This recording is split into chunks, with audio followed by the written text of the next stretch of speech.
భగవద్ బంధువులారా, మనం రోజు భర్తృహరి నీతి శతకం నుంచి రోజు పద్యం చొప్పున మనం తెలుసుకుంటున్నాము.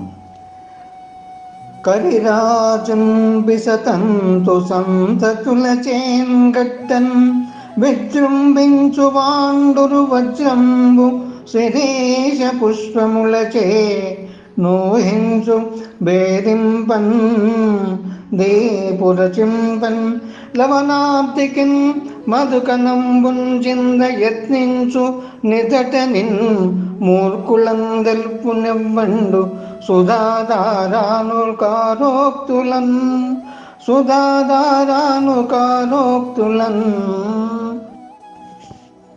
తాత్పర్యం: తీయని మాటలతో మూర్ఖులను సమాధాన పెట్టదలిచేవాడు మదపు టేనుగును తామరతోటి దారాలతో బంధింపదలిచేవానితోనూ, దెరిసిన పువ్వులతో వజ్రాన్ని కోయదలిచేవానితోనూ, ఉప్పు సముద్రంలోని నీటిని తీయగా చేయటానికి అందులో తేనె బొట్టు వేసేవానితోనూ సమానుడు.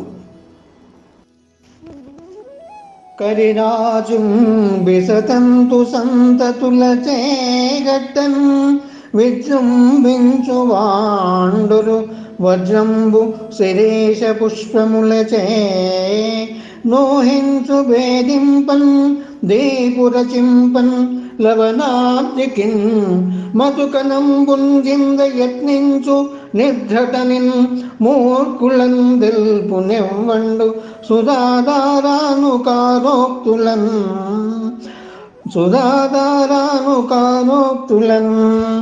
ఈ విధంగా పద్యం యొక్క భావాన్ని ఎంతో చక్కగా తెలుసుకున్నాము. తిరిగి మరొక పద్యం ద్వారా తెలుసుకుందాము. స్వస్తి.